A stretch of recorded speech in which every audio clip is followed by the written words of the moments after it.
आरंभ के YouTube channel पे आपका एक बार फिर से स्वागत है ना। कैसे आप लोग?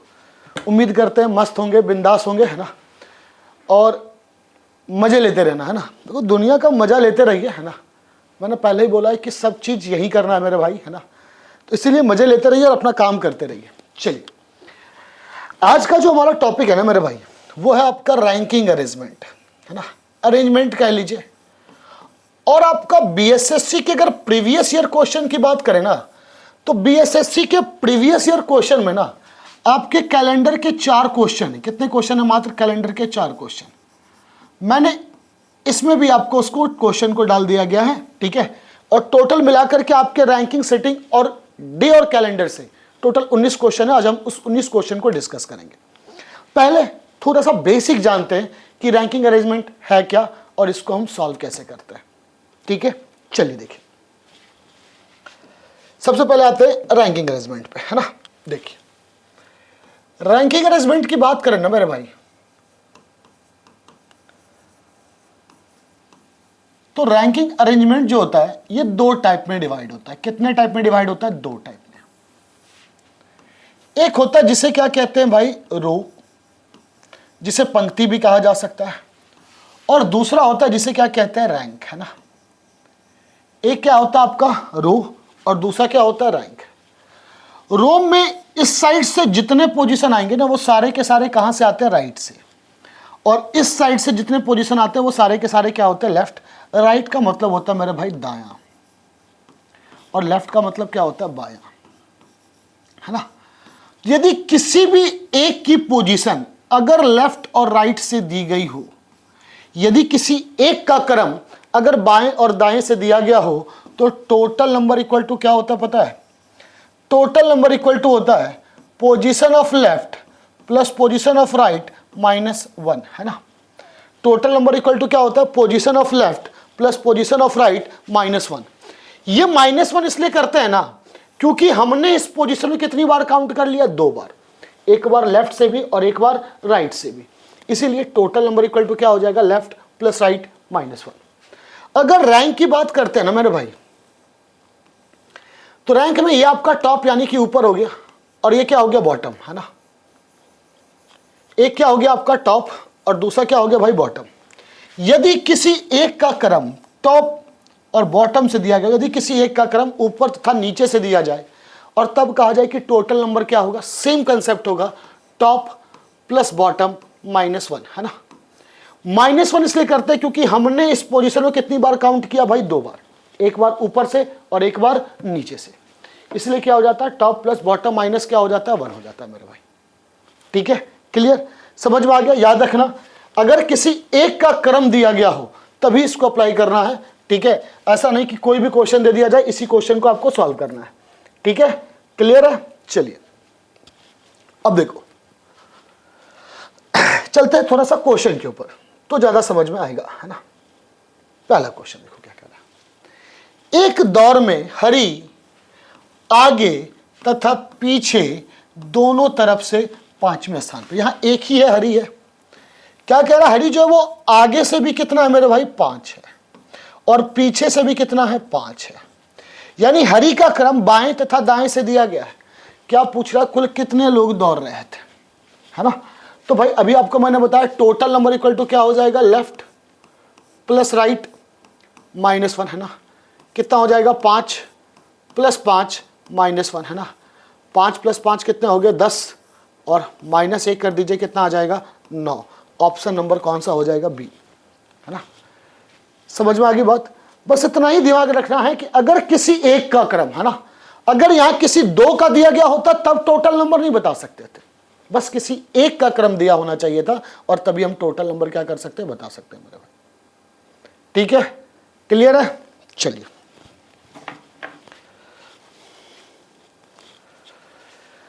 क्या करा? देखो, कौवों की एक पंक्ति में, है ना, ए बाएं से 10वीं है ना। भाई कौवों की एक पंक्ति में भाई ए जो है वो बाएं से कितना दिया गया है? 10 दिया गया है, ठीक है। और बी जो है वो दाएं से 9वां है, और बी जो है वो दाएं से क्या है भाई? 9वां है, ठीक है। ये ए है और ये क्या हो गया? बी। कह रहा अपनी जगह आपस में बदलने पर, ठीक है, अपनी जगह आपस में बदलने पे बाएं से क्या हो जाएगा 15वां हो जाएगा। ठीक है, यानी कि ए आपस में ऑब्वियसली जब बाएं से दिया गया है तो ए की पोजीशन तो ऑब्वियसली डिफाइंड है ना। तो क्या कह रहा है, अगर ए वापस से बदलेगा तो भाई इंटरचेंज करना है। इंटरचेंज का मतलब समझ रहे हैं ना, जो पहले ए था अब वो क्या हो जाएगा बी, और जो पहले बी था वो क्या हो जाएगा ए, है ना। अब ये बाएं से कितना हो गया मेरे भाई, ये तो 10 है ही, और ये दाएं से कितना हो गया 9, और जब इंटरचेंज किया जाएगा, क्या किया जाएगा, इंटरचेंज किया गया, तो इसकी पोजीशन लेफ्ट से कितनी हो गई 15 हो गई। 15 + 9 कितने हो गए भाई 24, माइनस 1 कर दीजिए, कितना आ जाएगा 23, है ना। ये तो हुई बस आपको पूरा बेसिक कंसेप्ट ये हुआ इसका, है ना। लेकिन अगर बेसिक कंसेप्ट की ना बात करें, डायरेक्ट सॉल्व करना चाहते, देखो क्या कह रहा है, ए की पोजीशन लेफ्ट से कितनी दी गई 10, और बी की पोजीशन कितनी दी गई मेरे भाई 9। कह रहा इंटरचेंज कर दीजिए, ये क्या हो जाएगा बी, और ये क्या हो गया ए। अब इंटरचेंजिंग के बाद क्या कह रहा है कि भाई आपस में बदलने पर ए जो होगा, ये ए है, ए बाएं से क्या होगा 15 हो जाएगा, तो ए बाएं से 15 हो गया। ये लेफ्ट से है, अगर कोई भी पोजीशन लेफ्ट से है ना मेरे भाई, उसको राइट के साथ कनेक्ट करके -1 कर दो। अगर राइट होता तो राइट प्लस लेफ्ट -1 कर दो। समझ में आ रहा क्या कहना चाह रहे हैं। टोटल नंबर कैसे निकालते हैं, लेफ्ट प्लस राइट -1। अगर इंटरचेंजिंग के बाद पोजीशन लेफ्ट से है तो आप उसको राइट से कनेक्ट कर लो, और राइट से होगा तो किससे कनेक्ट कर लो, लेफ्ट से कर लो। टोटल नंबर निकल जाएंगे, क्योंकि टोटल नंबर निकालने का फॉर्मूला क्या होता है, एक लेफ्ट चाहिए, एक राइट चाहिए, फिर -1 चाहिए। एक लेफ्ट मिल गया, राइट वाला कौन सा 9, 15 + 9 -1, answer is 23 is the right answer, option number C. ठीक है, समझ में आ गई बात। चलिए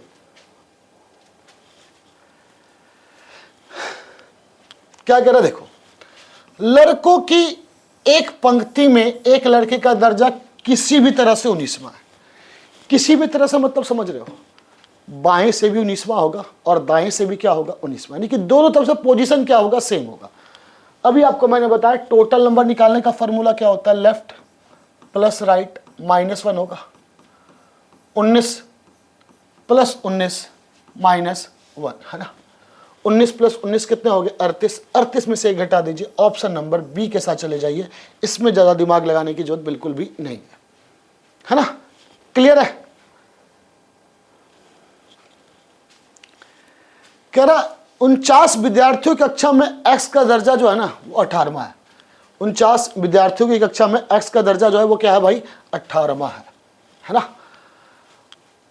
और उसका अंश दर्जा क्या होगा, है ना। अब कह रहा है कि भाई अंश दर्जा क्या होगा, टोटल नंबर आपको पता है 49, और टॉप प्लस बॉटम -1 होगा मेरे भाई, हाँ है ना। अब देखो 18वां है और पूछ रहा है अंश, इसका मतलब टॉप से दिया गया है आपको, बॉटम से निकालना है। -1 = 49, 18 - 1 17 हो गया, तो बॉटम इक्वल टू कितना हो जाएगा 49 में से 17 घटा दीजिए, ऑप्शन नंबर डी मेरे भाई। और ज्यादा दिमाग लगाने की जरूरत बिल्कुल भी नहीं है। ठीक है, क्लियर है। चलिए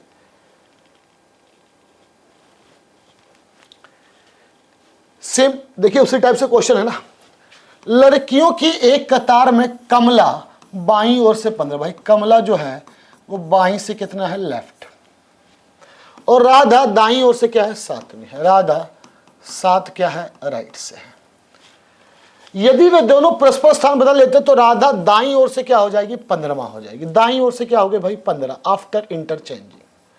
मैंने क्या बोला, अगर राइट का कॉम्बिनेशन है तो लेफ्ट को उठाओ, अगर यहां लेफ्ट रहता तो पिछले क्वेश्चन में किसे उठाए थे राइट को। 15 + 15 15 + 15 -1 कर दीजिए, आंसर कितना आ गया 29, ऑप्शन नंबर सी के साथ चले जाइए, बात खत्म, है ना। सबसे सिंपल सा ट्रिक है। अभी आपने देखा इसको कैसे निकालते, डायग्राम बनाते फिर इंटरचेंज करके फिर वही काम करते, तो हम डायरेक्ट नहीं कर सकते, है ना, समय तो बचाना ही है ना। ठीक है, चलिए कह रहा देखो, अनिल का कद जो है ना वो सनी से क्या है भाई लंबा है।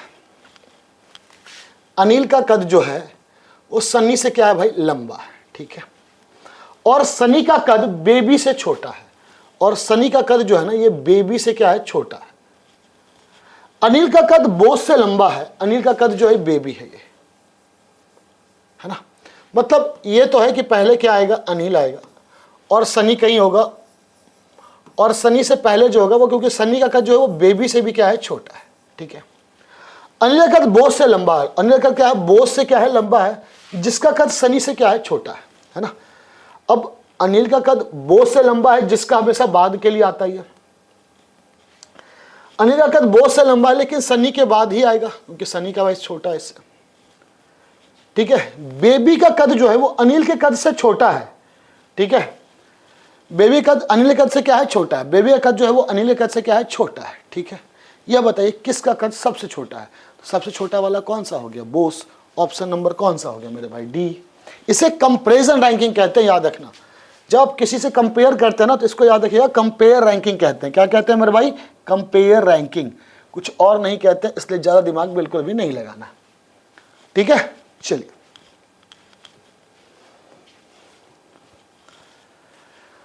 देखिए, कह रहा भाई A B C D E और ई 5 नदियां, ए नदी बी से छोटी है। ए नदी जो है वो बी से छोटी है, परंतु ई से क्या है, लंबी है ना। ए जो नदी है वो बी से क्या है, छोटी है, लेकिन ई से क्या है भाई, लंबी है। सी सबसे लंबी है और डी बी से थोड़ी छोटी और ए से थोड़ी लंबी, यानी कि डी कुछ यहां आ जाएगा। तो क्या कह रहा है, सबसे छोटी नदी कौन सी है, सबसे छोटी नदी कौन सी हो जाएगी मेरे भाई, E. E is the right answer, just click on E, that is the right answer. Clear है। चलिए, कह रहा 5 लड़के हैं। कितने लड़के हैं मेरे भाई, 5 लड़के हैं। ए बी सी डी और ई एक पंक्ति में खड़े हैं। ए सी और डी के बीच में है ना, और ए जो है वो ए और ई के बीच में है ना। देखिए यहां पे कुछ कह रहा है, ए सी और डी के क्या है भाई, बीच में है ना। ए जो है वो सी और डी के क्या है भाई, बीच में है, और बी जो है ना वो डी और ई के बीच में है ना। देखिए सी और डी के बीच में है, और देखिए यहां पे बी जो है ना वो डी और ई के बीच में है, ठीक है। निम्न में से कौन सा युग्म दोनों लड़कों को प्रकट करते हैं जो पंक्ति के दोनों सिरे पे खड़े हैं। देखो भाई क्या क्या दिया गया, ए सी और डी के बीच में, अगर मान लिया ए सी और डी के बीच में, ए सी और डी के बीच में हो गया, और बी जो है वो डी और ई के बीच में है। पॉसिबिलिटीज तो यही होगी, या फिर इसको उल्टा ले लो तब भी कोई फर्क नहीं पड़ेगा। तो कौन कौन होगा अंतिम छोर पे, सी और E. Option number B is the right answer. Clear है, कोई दिक्कत, कोई कष्ट। चलिए आपके पास इस क्वेश्चन को सॉल्व कीजिए, 30 सेकंड का समय आपके पास है ना। देखो क्या कहा गया, ए बी सी डी और ई क्या है भाई, 5 मित्र है। ए की उम्र बी से क्या है, 2 गुनी है, ठीक है। ए की उम्र जो है वो बी से क्या है भाई, 2 गुनी है, ठीक है। और सी की उम्र बी से आधी है, ठीक है। ए की उम्र ई की क्या है भाई, आधी है। ए की उम्र जो है वो ई की क्या है भाई, आधी है, ई की आधी हो गई ए की उम्र। और सी की उम्र डी से क्या है भाई, 2 गुनी है ना। और सी की उम्र डी से 2 गुनी है। सबसे छोटा कौन हो जाएगा मेरे भाई, सबसे छोटा कौन हो जाएगा, डी। याद रखना इस टाइप के क्वेश्चन हमेशा आते रहते, आप इसको ट्राई करते रहिए, है ना। इसे कंपैरिजन रैंकिंग कहते हैं। क्या कहते हैं, कंपेयर रैंकिंग, तुलनात्मक, ठीक है। चलिए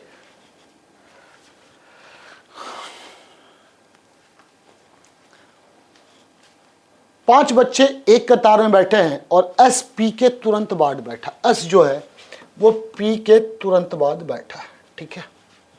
किंतु टी के तुरंत बाद नहीं है, टी के तुरंत बाद बिल्कुल नहीं है। के आर के तुरंत बाद बैठा है जो बिल्कुल बाएं बैठा है। के आर के तुरंत बाद बैठा है जो बिल्कुल क्या बैठा है, बाएं बैठा है। के आर के तुरंत बाद बैठा है जो बिल्कुल बाएं बैठा है। और टी के तुरंत बाद नहीं बैठा है, ठीक है भाई। टी जो है वो के तुरंत बाद नहीं बैठा है, ठीक है। एस के बिल्कुल बगल में कौन बैठा होगा, ठीक है। अब के तुरंत बाद नहीं होगा तो भाई यहां पर कौन आ जाएगा, टी आ जाएगा, क्योंकि एस पी के तुरंत बाद बैठा है लेकिन टी के तुरंत बाद तो नहीं बैठा है, तो इसका मतलब है कि टी इधर आ जाएगा। तो कह रहा है एस के बिल्कुल बगल में कौन बैठा होगा, पी और टी, दैट इज द, ठीक है, क्योंकि भाई टी के बगल में तो बैठा नहीं होगा और के बाद तो टी आएगा नहीं, है ना।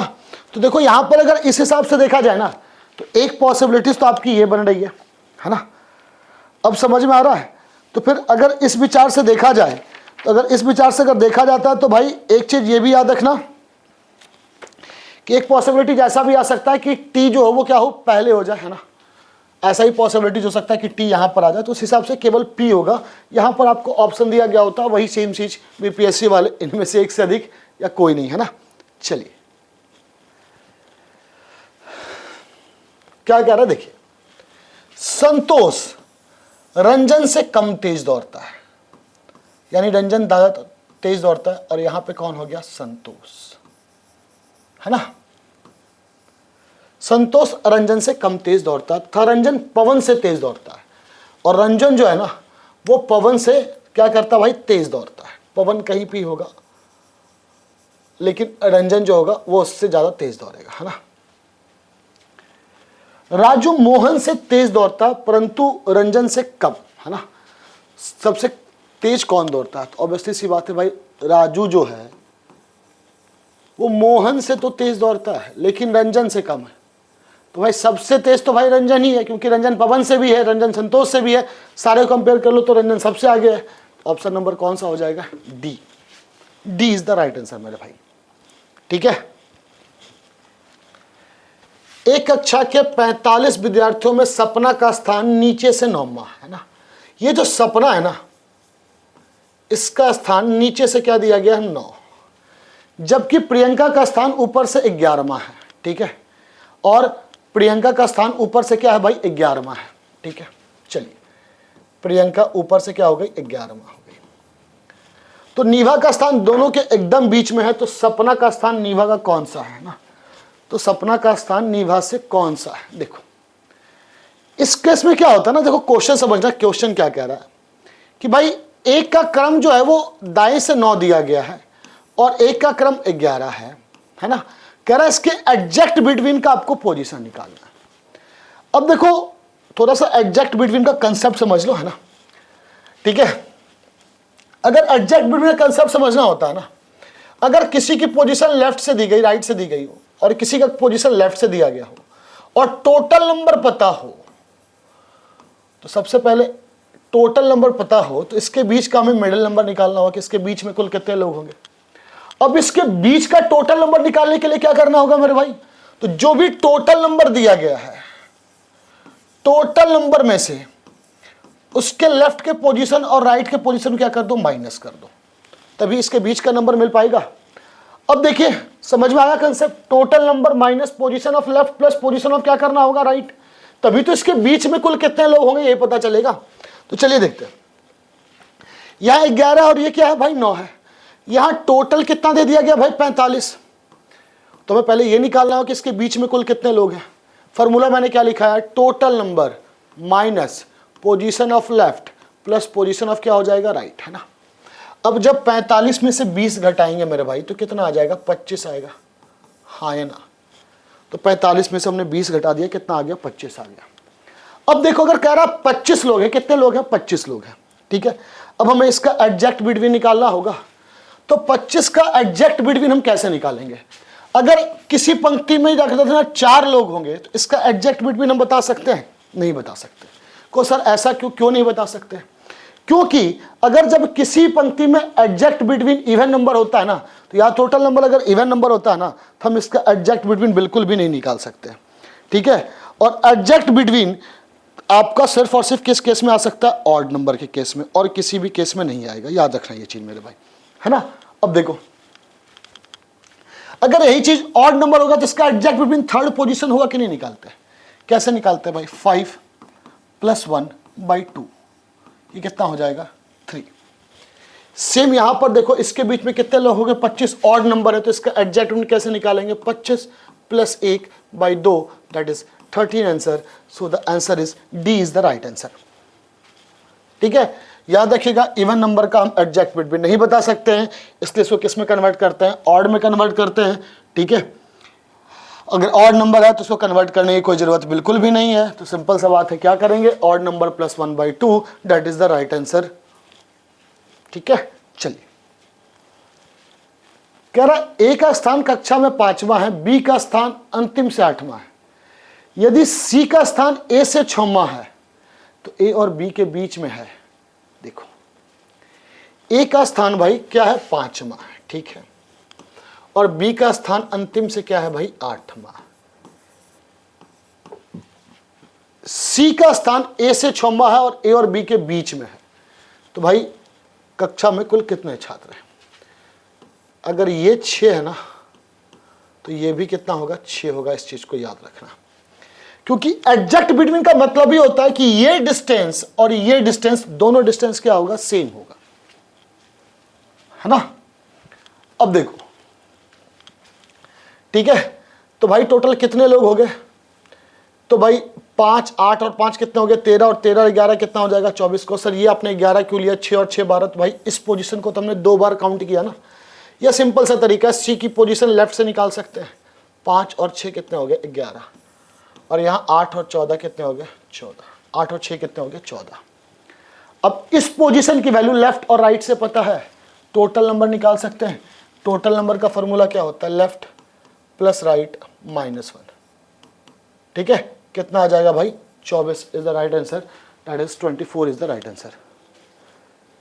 ठीक है, क्लियर, कोई दिक्कत? चलिए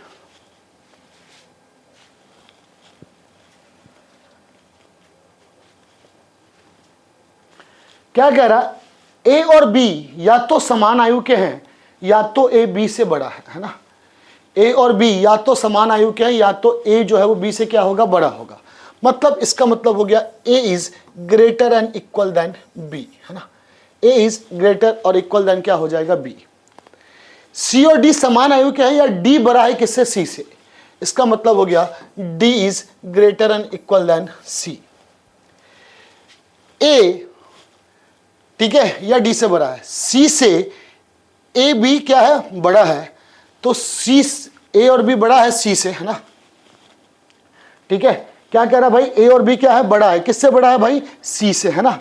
अगर ए बी बड़ा है सी से, तो इनमें से कौन पूर्ण रूप से सही है ना, आपको बताना इनमें से कौन सा जो होगा वो पूर्ण रूप का क्या होगा, सही होगा। ठीक है, चलिए देखिए, पहला कह रहा है ए बड़ा है बी से, है ना। क्या कह रहा है भाई, ए जो होगा वो क्या होगा, किससे बड़ा होगा भाई, बी से। ठीक है, चलिए देखो, ठीक है, उसके बाद फिर क्या कह रहा है कि भाई ए और बी जो है बड़ा किससे, सी से। अब देखो सिंपल सा क्वेश्चन यहां समझ जाओ ध्यान से, क्या कहा जा रहा है, ए ग्रेटर एंड इक्वल देन क्या हो गया, बी, ग्रेटर देन क्या हो जाएगा, सी, और ये हो गया less than equal than D. अब बता रहा है इनमें से कौन सा पूर्ण रूप से सही है। ए बड़ा है बी से, भाई ये तो गलत हो जाएगा क्योंकि यहाँ कोई श्योरिटी नहीं, क्योंकि बड़ा भी हो सकता है और बराबर भी हो सकता है। बी और डी समान आयु के हैं, नहीं बता सकते क्योंकि इसके और इसके बीच में भी कोई रिलेशन नहीं आएगा। ठीक है, डी बड़ा है सी से, इसकी भी कोई श्योरिटी नहीं होगी। ए बड़ा है सी से, बिल्कुल यही श्योर होगा कि ए जो होगा वो किसी भी केस में सी से क्या होगा, बड़ा होगा। ठीक है, क्लियर है। चलिए अब देखो, मैंने आपको बताया था पहले ही कि डे और कैलेंडर के इसमें कुछ 4 क्वेश्चन ही हैं और ये चारों क्वेश्चन हम इस पे डिस्कस करेंगे, डे और कैलेंडर के, है ना। कह रहा है कि गत कल से पिछले दिन से पहला दिन शनिवार से 3 दिन बाद है ना। क्या कह रहा है, गत कल से, गत कल का मतलब समझते हैं, जो बीता हुआ कल है ना, जो क्या है मेरे भाई, बीता हुआ कल है, ये उसकी बात कही जा रही है। ठीक है, तो भाई कह रहा गत कल से ठीक है, गत कल से पिछले दिन से, है ना। देखो ये क्या हो गया, टुडे हो गया, और ये क्या हो गया, गत कल का मतलब हो गया भाई बीता हुआ कल, ये स्टरडे मान लेते हैं। ठीक है, गत कल से पिछले दिन से, ठीक है, पिछले दिन से पहला दिन, ये क्या हो गया, सैटरडे हो गया। ये बीता हुआ कल, इससे पिछला दिन और इससे पहला दिन ये हो गया, और ये कौन सा दिन है, सैटरडे। तो भाई आज कौन सा दिन है, तो सैटरडे में 3 दिन जोड़ दो भाई, ट्यूसडे आ जाएगा। ऑप्शन नंबर सी, है ना। देखो ये क्या हो गया, टुडे हो गया, समझना इसे ध्यान से। टुडे हो गया, क्या कह रहा है, गत कल से पिछले दिन, तो भाई ये यस्टरडे हो गया। इससे पिछला दिन एक दिन और हो गया, इससे पहला दिन एक दिन और हो गया, और ये कौन सा दिन हो गया, फ्राइडे, सॉरी शनिवार, सैटरडे है। तो कह रहा भाई सैटरडे के 3 दिन बाद ही, तो टुडे क्योंकि आज के 3 दिन बाद है, सैटरडे में 3 दिन जोड़ देंगे तो कौन सा दिन आ जाएगा मेरे भाई, मंगलवार आ जाएगा। ऑप्शन नंबर कौन सा हो जाएगा, 15। ठीक है, चलिए। कह रहा 26 जनवरी 2008 और 15 मई 2008 के मध्य कितने दिवस होंगे। भाई दिन ही तो पूछ रहा है ना, कितने दिन होंगे, यही तो चीज तो पूछा जा रहा है आपसे। चलिए देखिए क्या कह रहा, भाई सिंपल से बात है, ये समझ लो। क्या कहा गया, स्टार्ट कहां से करना भाई, 26 जनवरी से। ठीक है, अब देखो अगर 26 जनवरी 2008, तो भाई 2008 मेरा क्या है, लीप वर्ष होगा कि नहीं होगा, बिल्कुल होगा सर, ये लीप वर्ष है ना। अब जनवरी में 31 होते, 26 से पूछ ही दिया तो बचा कितना भाई, 5 प्लस फरवरी आएंगे, फरवरी में 29 दिन होंगे, है ना। फरवरी के बाद क्या आएगा, मार्च, मार्च में 31 दिन होंगे, और अप्रैल में कितने दिन हो जाएंगे, 30, और आपका 15 मई तक जाना है। आप सबको जोड़ लीजिए, that is the right answer, है ना।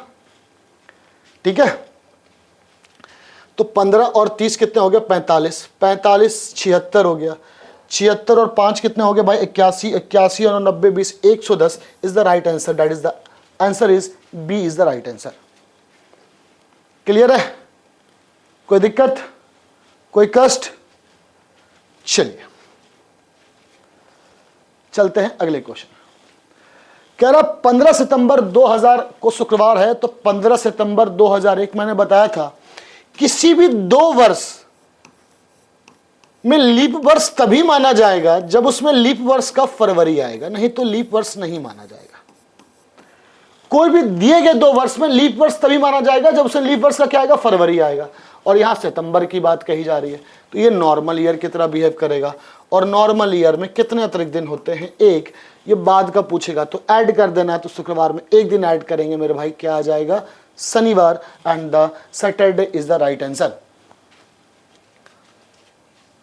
है ना। याद रखिएगा कि किसी भी दिए गए 2 वर्ष में लीप वर्ष तभी माना जाएगा जब उसमें आपका लीप वर्ष का फरवरी आएगा, और अगर लीप वर्ष का फरवरी नहीं आएगा तो उसे लीप वर्ष नहीं माना जाएगा।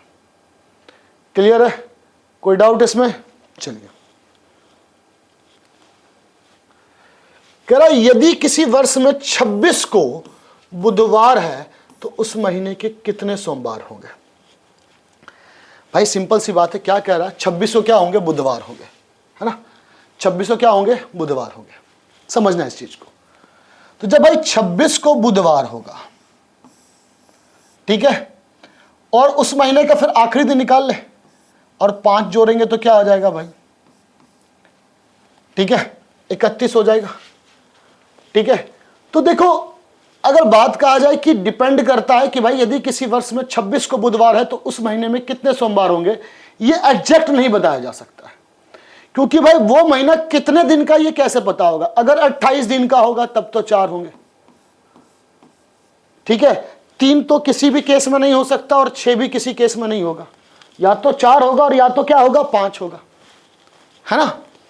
तो भाई अब डिपेंड करता, अगर 28 का महीना होगा तो 4 होंगे, ठीक है, और इसमें से अगर कोई भी ज्यादा होगा, 31 का महीना होगा, तभी वो क्या होगा भाई, सोमवार होगा। तो याद रखना, इस क्वेश्चन का हम एग्जैक्ट सॉल्यूशन नहीं बता सकते, या तो 4 होगा और या तो क्या होगा मेरे भाई, 5 होगा, है ना। क्लियर है, कोई दिक्कत। एक बार सारे के सारे क्वेश्चन को फिर से रिवीजन कर लेना, फ्लो में देख लेना, फ्लो में तुमसे बेहतर कौन समझ सकता है ना। चलिए फिर मिलते हैं अगले क्लास में, तब तक के लिए धन्यवाद, खुदा हाफिज, जय हिंद।